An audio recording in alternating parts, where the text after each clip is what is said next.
So in this part, we're going to bring everything together. This is, as I said before, a combination of everything together. This part is testing our ability to do the algebra right, because in any course in physics, even chemistry, the algebra is must be correct in order for our problem to be correct, and this is where most of the mistakes are done. So I will demonstrate this, a few examples of how we manipulate polynomials, how we manipulate in general algebraic expressions. But I will also highlight some of the most common mistakes that our students do. So let me start by considering, say, a polynomial of variable x, comma t. Doesn't matter what x and t is. Say x is distance in meters. Time is, t is time in seconds, but this little doesn't matter because what we're looking for is we have the expression x equals a number times t plus beta times t squared. You can call this b or beta, it doesn't really matter, and you can call this alpha or a. Again, little doesn't matter. All it matters is that we want to substitute the expression for t equals to y plus a into this equation. Again, we don't care one bit what x, a, t, beta, y, and a are. We don't care. What we care is that we need to substitute t into this polynomial. So the substitution dictates, this is my equation 2, this is my equation 1. So my equation 1 via equation 2, that is substitution, will become as follows. X equals to a, open parenthesis. My t is defined as y plus a, close parenthesis, plus beta, parenthesis, y plus a raised to the power of 2. And now we're going to go about our usual business, which is, if you want to continue to the next line, use the equality symbol, and you get x equals to, again, distributive, a times y. This implies the multiplication is implied. So even if you write it with or without a dot, we should know that this is just a multiplication. Plus a squared, plus, here we're going to develop our polynomial, which from before is y squared plus 2 times ya plus a squared.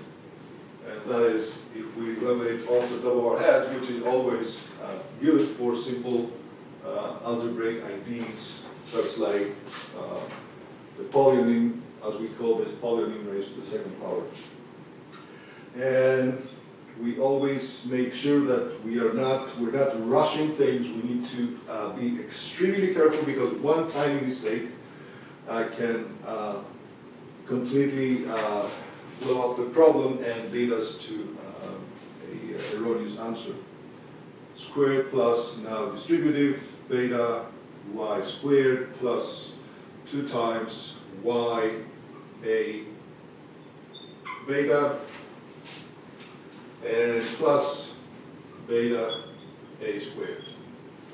Now I do suggest that when you have expressions with a independent variable x, y, z, and some letters, I put the letters, keep the letters together. It's much easier to visualize it when the addition comes into play. So let's see. Do we have this? We got this one right. So now we're going to have to add apples with apples and oranges to oranges. So let's see. X equals 2.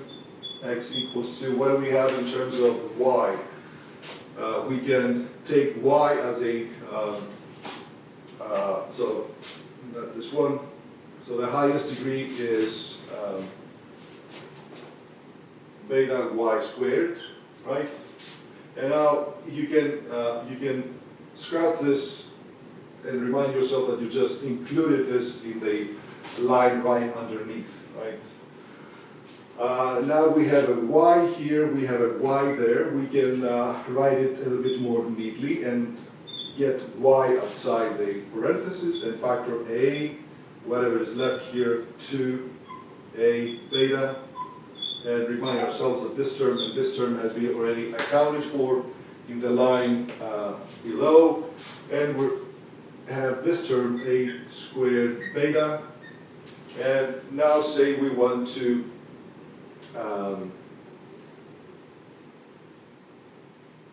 that's right. So this is what we're looking for, right? So this is an expression of x and y in this polynomial.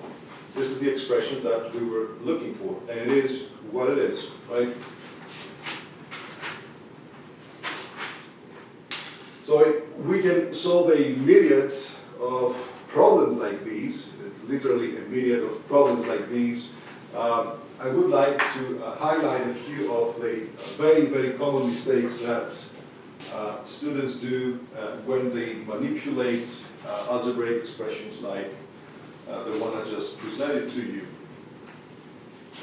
For instance, we have, say, 4 times x raised to the power of 2. This is not 4x raised to the power of 2.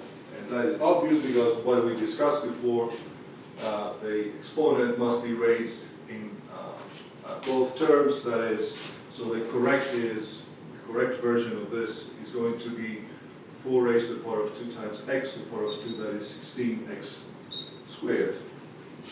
I think I mentioned in the previous video that when you have a negative inside a parenthesis raised to the power of 2, then when this exponent is an even number, the outcome should be positive. If this is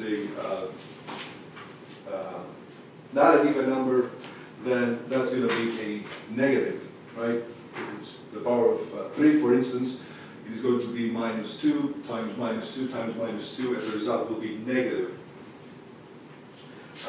Also, so this is again plus 2 to the power 4, because this is minus 2 times minus 2 times minus 2 times minus 2.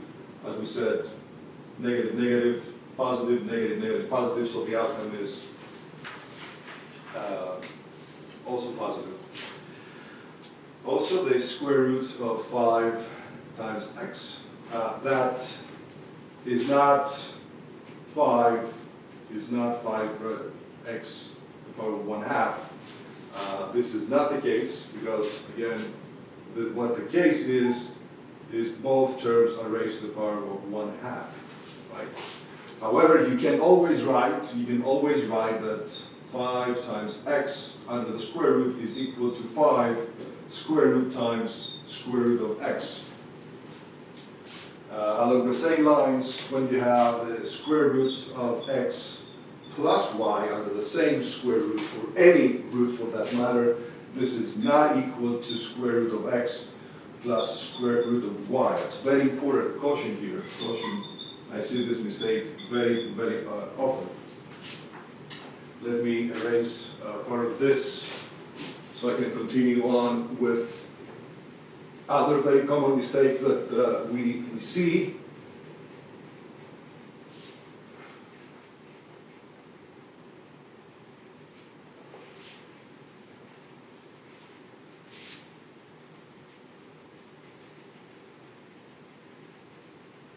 That should be enough. Say we have 1 over x, the fraction 1 over x plus 1 over y, and we are asked to add the two fractions. This is very common in when we deal with parallel resistors. One resistor here, one resistor there, then we find the equivalent resistance. That's for physics 2 material.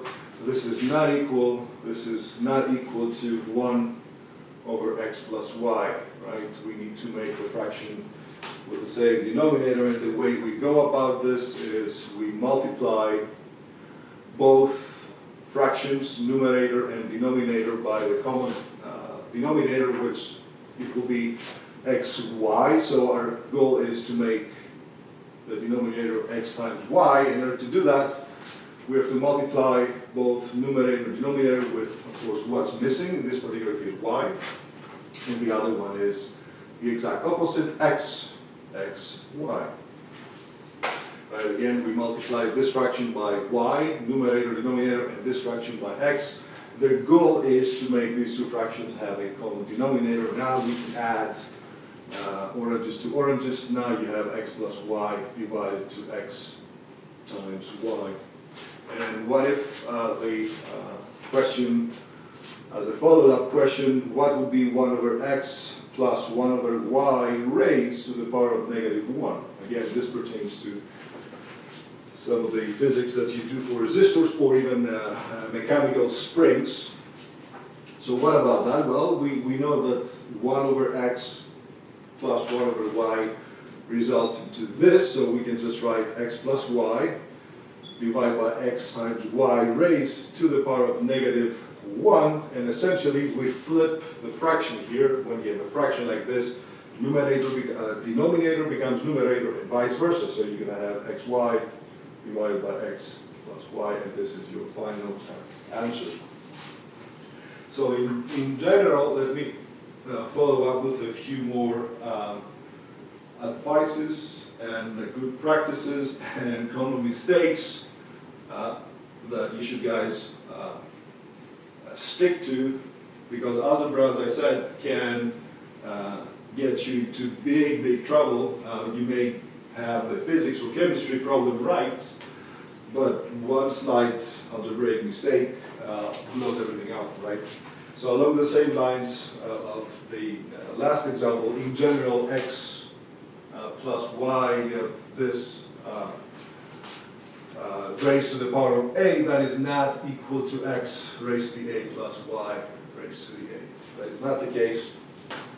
There are algebraic IDs that solve this problem for every a. Well, we know for a fact that when x plus y raised to the power of 1, this is just x plus y, that is a fact. But when x plus y is to the raised power of 2, this is x squared plus 2xy plus y squared. Now, of course, this can become much more complicated. What about raised to the power of 3, or the so-called cube? Now, I don't remember it, to be honest, off the top of my head, but what I can write is that this is equal to x plus y plus x plus y raised to the power of 2, right? Because same base, 2 plus 1 makes 3. Now, I do remember this, and I can write x plus y. I do remember this, xy plus y squared, and I can go about the usual business distributive. It's a lot of things. When these expressions, or this exponent becomes higher and higher, yes, it can definitely put you up for a challenge, right? A few other things that I see in my physics classes, especially common mistakes that my students are doing is it has to do with trigonometric functions. So we have cosine of, say, x plus y. Now, note there will be a special lecture for trigonometric functions, a dedicated lecture to trigonometric functions, but for the moment, just bear a couple of minutes with me. This is not cosine of x plus cosine of y. Right? That's very, very important. You do not just split the function between x and y. There are trigonometric functions that dictate what to do. The most common mistake that I see in my physics classes is the cosine of -1 for a number a or a number x. Let's stick with x since we have x here. Not that it matters, but this is not 1 over cosine of x. Be careful, right? This is not, because we know that x to the -1 is 1 over x, but you cannot do the exact same thing for a cosine. Cosine is a function. Cosine is a function. right? And this is usually when your calculators, your portable calculators, will solve for the inverse tangent, which again is not this or the inverse sine. So yes, this is very, very important. And always keep an eye on your input in your calculator. What x is, either x is in degrees, the degree mode, or x is in radian mode. Again, we're going to have dedicated lectures with when we cover the trigonometric identities. Now, I got a few more very common tasks that algebra must be very, very precise. In every case, algebra must be precise, but again, when you're dealing with more complex expressions, the more complex they are, the more the room for errors. So again, the other frequent task that you're going to be faced with is the so-called solve for x, right? You have an equation, although we will again have a dedicated lecture for how to solve equations, especially linear is pretty easy, quadratic or logarithmic and so forth for trigonometric. So solve for x, here's an example, 3x minus 2x minus 7 equals to 1 minus 5x. Again, the rule of thumb here is apples to apples, oranges with oranges, collect all the x terms in one side, all the numbers in the other side, so you get, this is 1x, so x plus 5x equals to minus 7, is going to go the other side, it's going to be 7 plus 1, and of course here you have apples to apples, x and x, and this is 6 x's equal to 8, or x equals 4 thirds. Of course, the original is 8 over 6, but you can divide both numerator and denominator by 2, and you get 4 thirds. Another example would be here. I'm going to switch the terms, and I'm going to have, say, 9t squared. Doesn't matter what t is.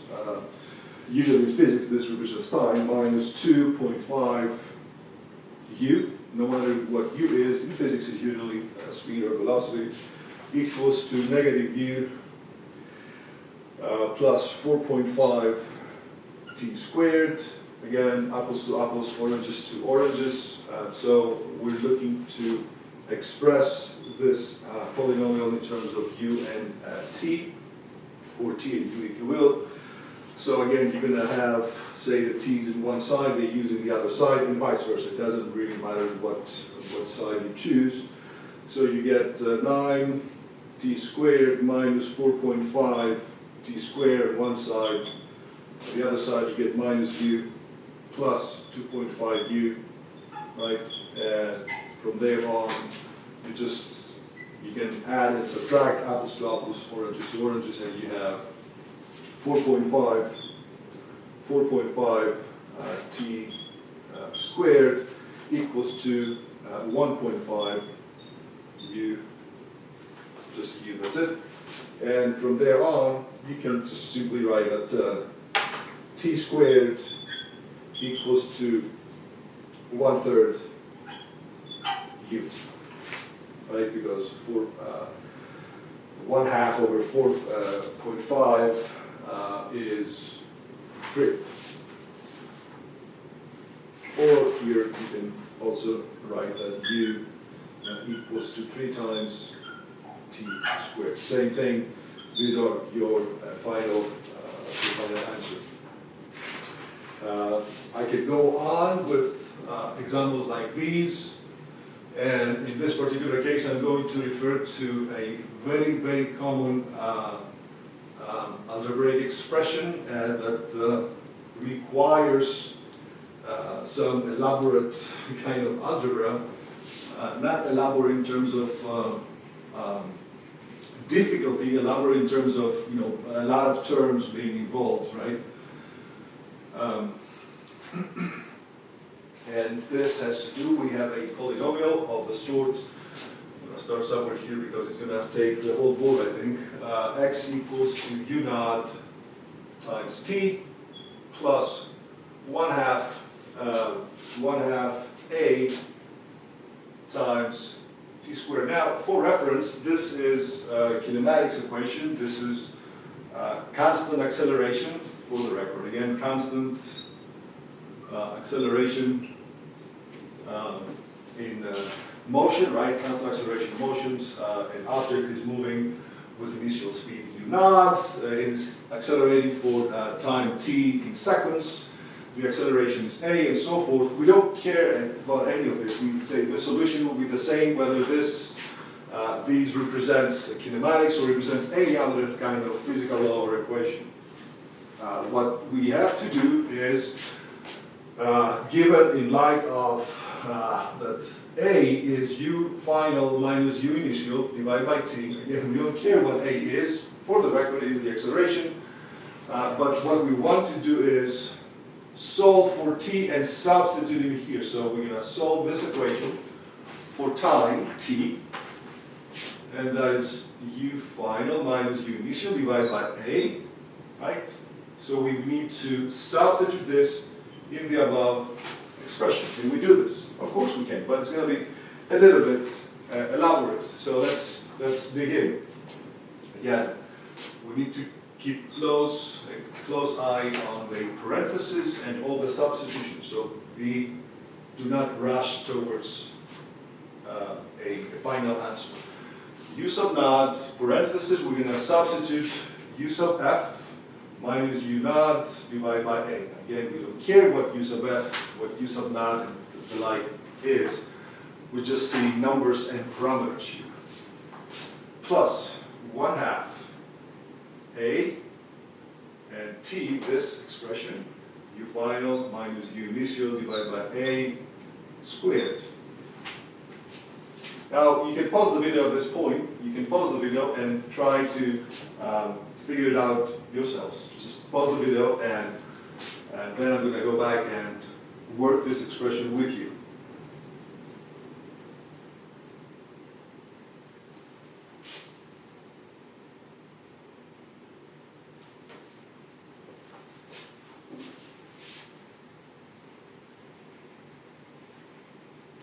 Okay, let's get to it.